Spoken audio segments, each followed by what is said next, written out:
This video is brought to you by Sporlan. Quality, integrity, and tradition.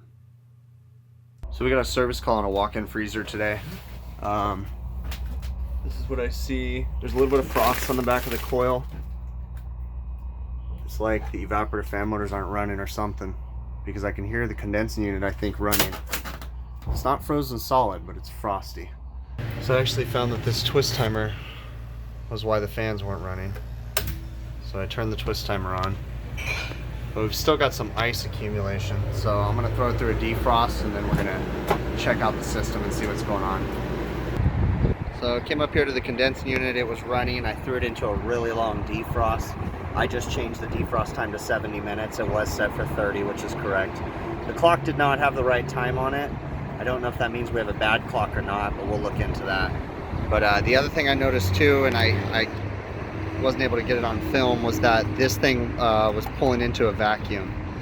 And the pressure control wasn't turning it off, and then I just had to whack the pressure control. So we've definitely got a pressure control going bad, but that's not going to cause a freeze up issue like we have. That's just another problem. So we're going to let this thing defrost. I'll go down there and check all the heaters. So it's not too bad. A little bit of frost, but when it was running, I noticed the fan motors were having a hard time moving the air. This one has a little ball of ice where it looks like it's been a problem for a while, and then look at this. I go to take the fan guard off and the freaking bracket breaks. That's great. I think it'll be okay because it's still somewhat strong. I've still got it defrosting right now. I'm just gonna get this big chunk out of here real quick while the defrost heaters are still doing their job, and then I'm also going to test all the defrost heaters over here with my meter, so make sure they're all working. Okay, so this thing is beat down, this coil. You can see there's like all the things are busted, screws are in the wrong spot because anyways, it's just trashed. I got it all defrosted. The drain was plugged up because a homeless person lives on the other side of this wall. I'll take you over there in a minute. It's been fucking with the drain. The P-trap's missing off of it. There was shit stuck in it. Whatever, dude. So I blew it out temporarily.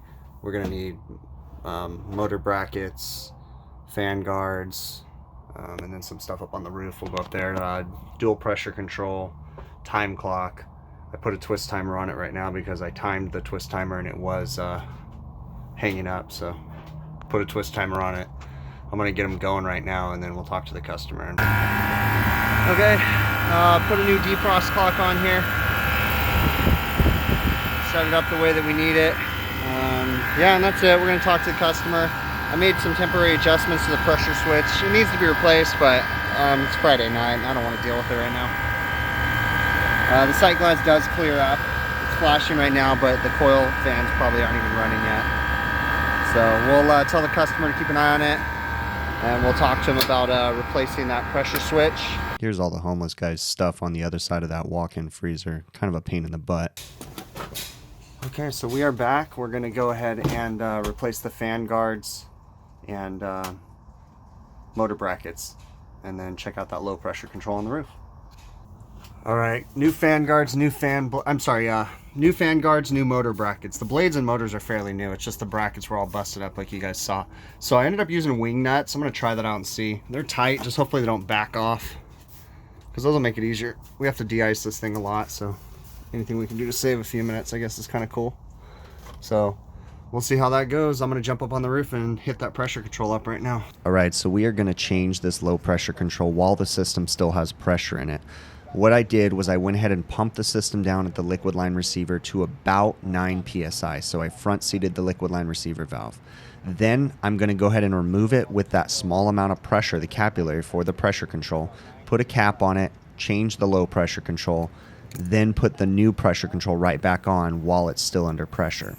Yes, there's a negligible amount of air inside the capillary tube for the pressure control, but can't always be perfect. Sometimes you got to do what you got to do.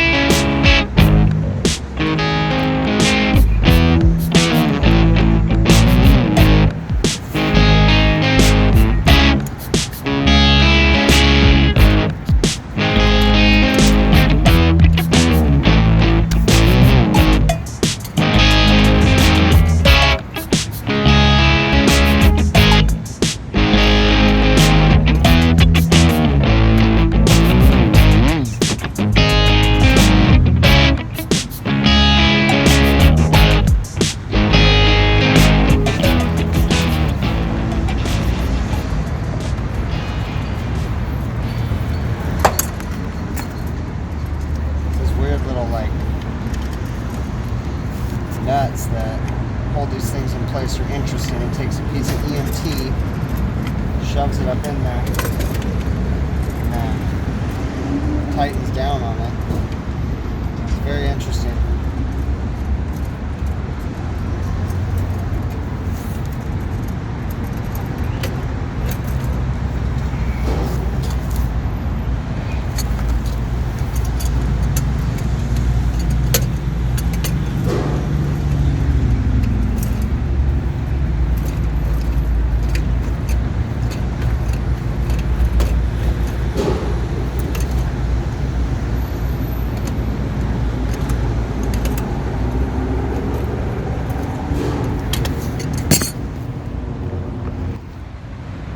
See, it's like a EMT with a nut, and then there's a chingus on the bottom, and that same chingus is on the top. It's kind of a cool little thing. So the new one had like a right angle fitting on the bottom of the capillary tube. This one won't, so it's gonna have to kind of sit back here a little bit, and I'll have to, you know, blend this up a little bit here.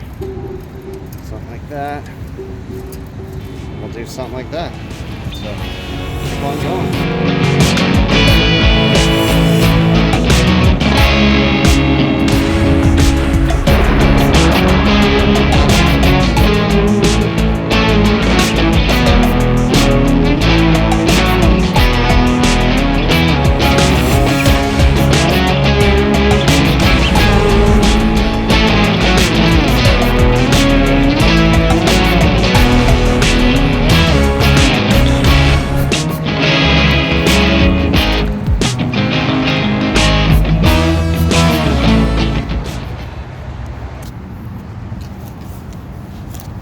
Okay, so the flare nut, just on the surface where the flare is going to hit, you want to put the tiniest bit of nylon for lubrication purposes, and then hold this fitting and just put the tiniest bit on the threads. Again, we're doing this under pressure, so we don't have to vacuum it down.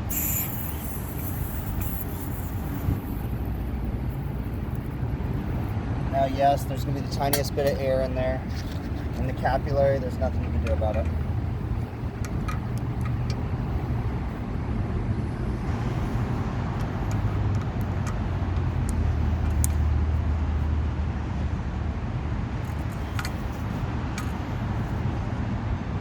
Click. No torque wrench in my elbow.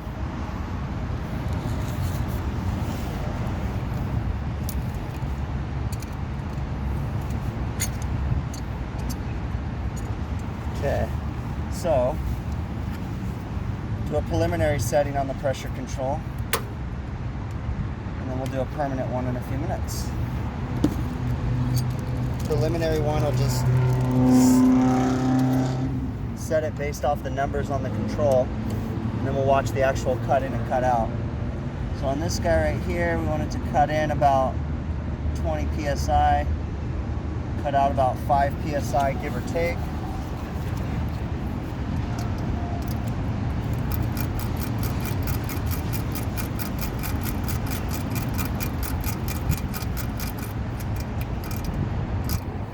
Okay. And then, before I energize power, I'm going to change this contact coil.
how to tighten those down without over tightening them. Again, I joke around, the little torque wrench clicks in my elbow.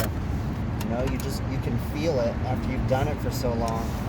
And there's also instances in certain things where you need to use a torque wrench, but on this, if you just kind of can feel, you know, you don't over tighten it, but you tighten it enough that it's not going to back off.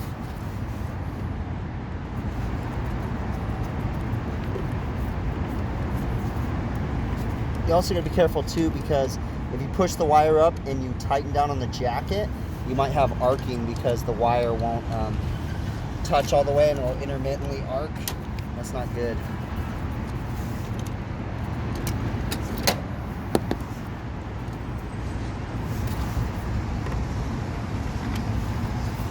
And I'll show you guys a trick too. Once you get these in, there's a really cool way to tighten these things down to make sure that they're not going to back off or come loose.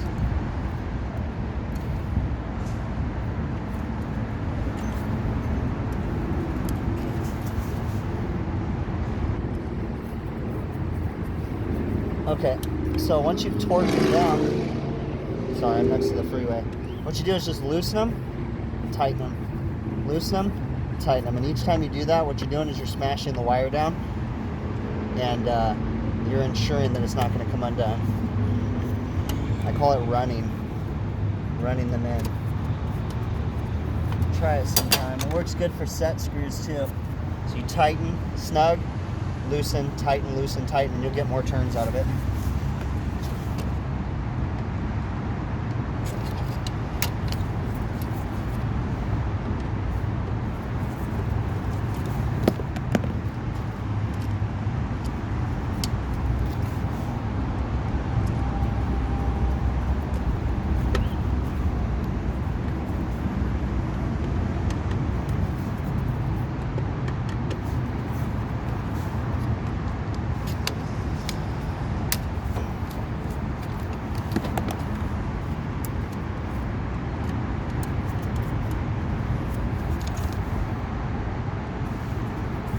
Okay, so perfect example. Tighten, loosen, tighten. Smash the wire down. That way it doesn't come loose.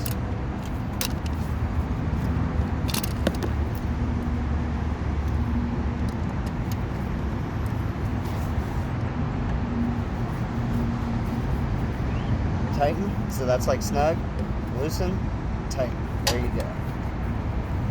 Okay, we're nice and snug. Everything's back in here. Nothing's gonna short out, no loose wires, everything looks good.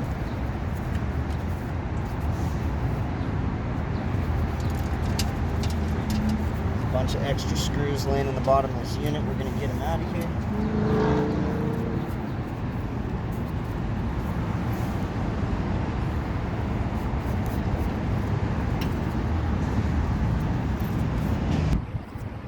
Okay, so everything's good there. Just clean up time. Okay, so what we're gonna do is click it out of defrost. Watch our pressures and see where we turn on. We cut in about 22 PSI. That's about right. We're gonna go ahead and pump it down and see where it cuts out at.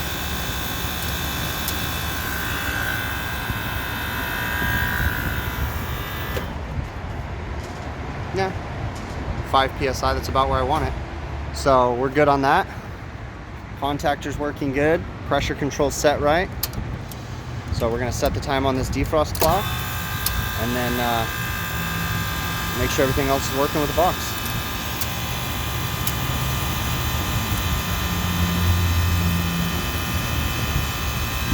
So the original service call was the walk-in freezer was not maintaining temperature.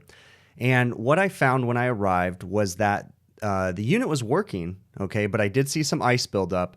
And so I kind of had to investigate a little bit more. And what I figured out was going on was they actually had they had a couple things going on, but the twist timer on the outside of the walk-in freezer was not keeping the right time, okay? And we use that twist timer as a pump down.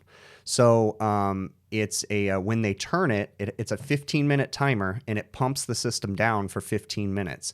And we use that at that particular restaurant because they have a lot of freeze-up problems because the cooks are using that freezer as like a reach-in cooler. They're in and out all the time. So we put that twist timer on there to basically open the solenoid valve coil and pump it down. And what we figured out was that the twist timer wasn't maintaining the correct time. So basically you turn it to the 15-minute interval and it would run for 45 minutes to an hour before it would turn the solenoid valve back on. So that was the first thing I did, was I changed that twist timer. And then I kind of investigated, again, big picture diagnosis as usual, investigated everything. Okay, I saw that ice build up on the coils, went ahead and found that the defrost clock wasn't keeping time, changed the defrost clock, found that the fan blade or the fan brackets and guards were busted. So I went ahead and changed those, cleared the drain, like I said. Also saw that the compressor contactor had a lot of pitting and it looked like it had been arcing. So I changed the compressor contactor, adjusted the low pressure control temporarily, then came back and replaced the low pressure control. So it was just like, you open the door of Pandora's box and it just keeps going, right? So anyways, again, going as I usually do, big picture diagnosis. I looked at everything. I gave the customer all the options. I'm surprised they didn't want to change that equipment, but hey, I just do what I'm told, and I quoted them a price, and they said yay. So went ahead and fixed it all up. That freezer repair was probably about a month or two ago. This one's been sitting in my hard drive for a while, but everything else is working properly on it. We really haven't had any other problems. I think we had to go out one more time. And that's the other thing too. I didn't get it on film, but I did fix the drain. I don't know how long it's going to last that way because, again, there was the homeless person on the back. So, I don't know if he's going to bust the drain off again. But, again, I'm not going to, try to reinvent the wheel and try to solve for all those problems, to prevent the homeless person. Because, inevitably the shopping mall should be keeping that homeless person out of there. So I just put the drain back the way that it was in hopes that he doesn't rip it off again. We don't use PVC drains really, so it is copper, so I wouldn't be surprised if he rips it off again, but we can only do what we can do. So I really appreciate you guys taking the time to watch these videos. Please, please, please leave me some feedback down in the comments. Let me know what you think. If you think I could improve, let me know. You're not going to hurt my feelings. I'm always looking to improve my troubleshooting skills. So yeah, really appreciate it, and I guess we will see you guys on the next one, okay?